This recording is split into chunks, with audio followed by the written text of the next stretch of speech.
Hey, we've got a lot to be thankful for, Patrick, as we go into the holiday week here.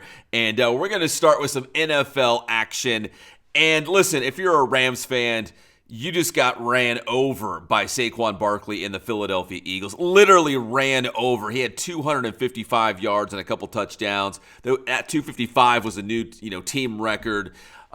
We knew Saquon Barkley when he left the Giants, he was going to be a huge addition to the Eagles.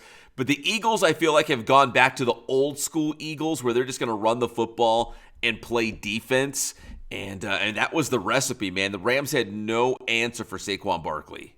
And trust me, I know Rams fans don't want to hear this, but there has to be a little part of you that has to be happy for Saquon Barkley. Because like you said, we've always known he was talented, and we just never really saw it in New York. So there is that feeling that he busted out of Shawshank, and now he's on the beach just having a great time, because we've really seen, these last couple games, when he breaks away, we've really seen the speed. I think we forgot about how fast Saquon Barkley is. We know he's powerful. Yes. We know about the reverse hurdle, but just the straight up speed. Listen, he's that rare combination where some of the running backs like to keep it between the tackles, and they're just going to be physical and try to run you over. Other guys try to use their speed, get around to the outside and use their speed. Dude, Saquon can do both. Pick your poison. He doesn't care. He'll do both. He'll run you over and then outrun you to the end zone. He's got both. And again, football fans are happy that he's flourishing. I'm just, Rams fans are probably thinking, well, why did you do it against us? Couldn't you do it against somebody else and, have this monster game? And he was the difference. It was 37-20. It really was never close. The Eagles were that good, beating them on Sunday Night Football.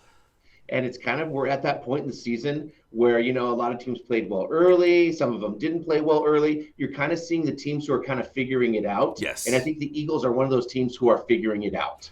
Yeah, because they were a huge question mark. Right. We didn't know, okay, the Eagles have some talent. They, last couple of years they've been pretty good, but it looked like Jalen Hurts maybe regressed. Maybe he took a step back. Maybe he wasn't an elite quarterback. We weren't sure. But, yeah, now the Eagles are back to being a force in the NFC, and I think they proved it on Sunday Night Football against the Rams team. I think we can all agree. What we were talking about, Bill Parcells says your record, you are what your record is. But I think that people agree that the Rams are a pretty good team, but I think the Eagles were just that much better.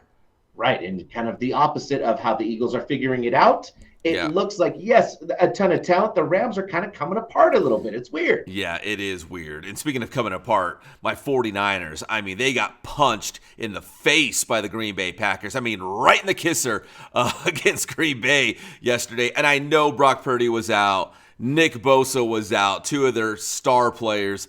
But still, 38-10 on the road at Green Bay. They look offense and defense. They look terrible. Another ground and pound, though, and another situation where we see a running back kind of getting out of Shawshank. Josh Jacobs, just physical, tough runner. We saw a bunch of tough runs to where we kind of saw that with the Raiders, but not as much. He's kind of breaking out. He looks happy to be in his new situation as well. Yeah, he did enough in Las Vegas that I was like, he's a pretty good running back. And then when Green Bay let Aaron Jones walk and he went to Minnesota and they brought in Josh Jacobs, I'm like, oh, wait, hold on. He's a younger version of Aaron Jones. He's going to be good. And I know Jordan Love is good. And they've got some receivers. I don't think they have any top of the line, star receivers, but they've got enough that I thought, okay, they're going to let Jordan Love throw it around a little bit. But why? Why do you need to when you've got Josh Jacobs back there? Right. We know the recipe for the playoffs. Run that ball, gas that defense, and that opens up the passing game. 100%. 100%. So the NFC West remains wild. The Rams lost.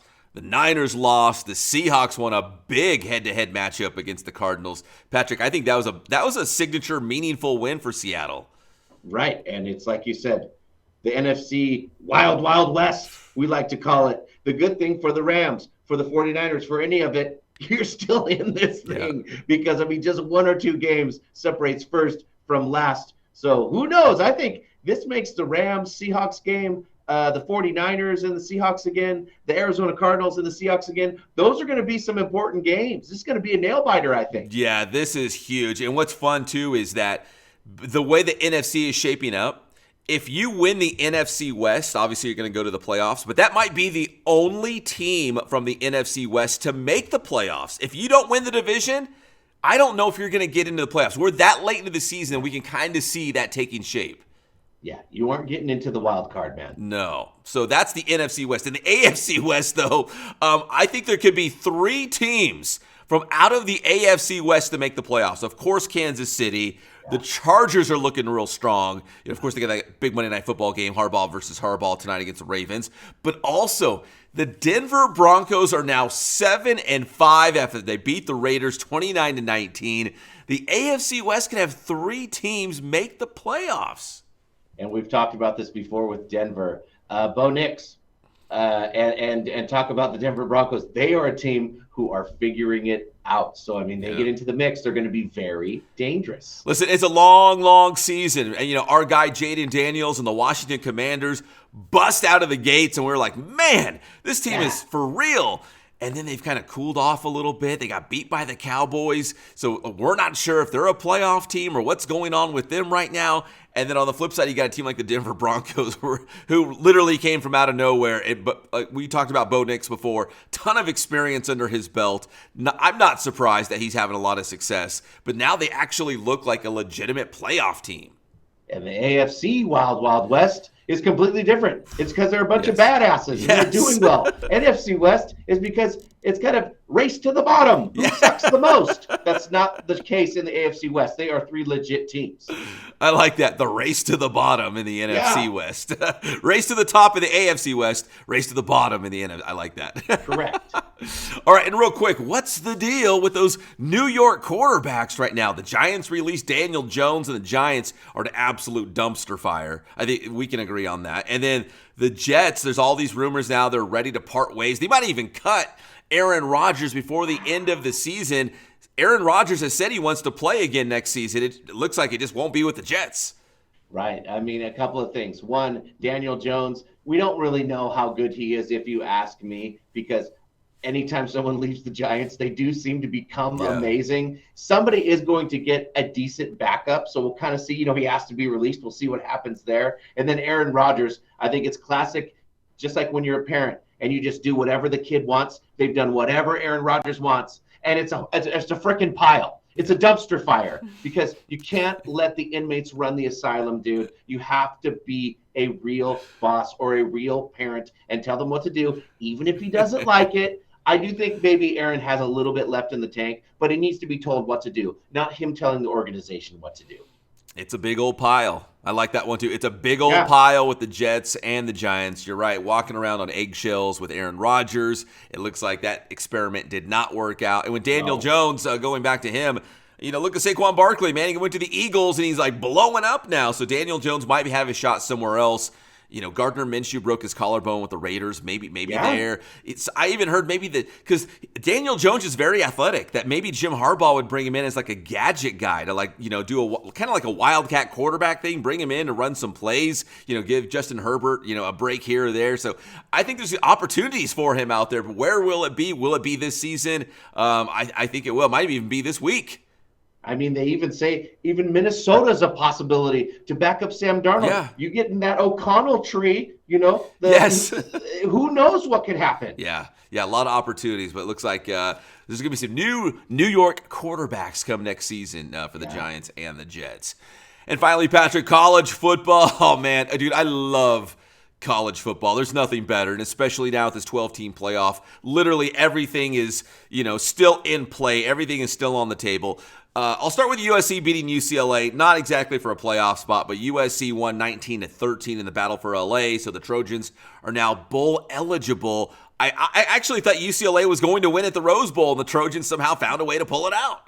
Yeah, USC. So a little USC pride. I have many friends who went to USC, so they're super happy. Yeah. This is if you're not going to get in the playoff or whatever, this is the most important victory. It was their Super Bowl. It was the biggest game of the year. They'll probably go to the Holiday Bowl or the bite into a Slim Jim Bowl or whatever they got. That's not going to matter as much of this game against UCLA. This was their big game. So congratulations to USC. And Patrick, I'm just going to rattle off a bunch of games for college football over this past Saturday that's going to have huge implications on the playoff picture. You can take your pick, but Arizona State beat BYU head-to-head. Alabama lost to Oklahoma. Colorado lost to Kansas. Ohio State beat Indiana. Not a big shocker there, and two of the top 5 teams. And Ole Miss, losing to Florida. So, even last week, with that 12 teams that we thought would make the playoffs, it's going to look different this week now. God, it is really exciting. These last few weeks of the college football season. And speaking of the Wild Wild West, this is the wild, wild United States of college football, man. It is wild out there. You do not know what's going to happen. And that's exactly, it is like you shaking up the dice and letting the Yahtzee roll, and wherever they bounce and wherever they land, that's what's going to happen. That's what's happening every single week. Who knows, man? Yeah, one more week, and then you'll have your conference championship games. I know Michigan versus Ohio State. That's coming up this weekend. That's a big one, although Michigan's not exactly in that playoff picture, but it's a big rivalry game.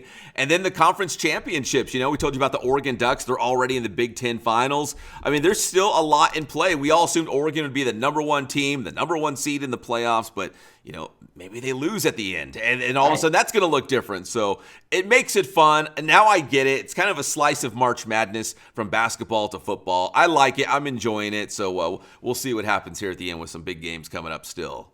Well, we know that we will enjoy it. So, Pep, enjoy your Super Bowl tonight with Jim Harbaugh and John Harbaugh going at it. The Ravens and the Chargers should be pretty exciting. And I can't wait till we talk on Thursday, because I'm sure more will have changed. Tell them how to get your stuff. Can't wait for the Harbaugh, or the Super Bowl, as they say it, right? Super Bowl. Brought to you by, the Inland Sports Show. You can check us out on Inland Sports, Facebook, Instagram, Twitter. We also got Inland Sports on YouTube. So check it out. If you're down with the IE and you like sports, check us out, Inland Sports.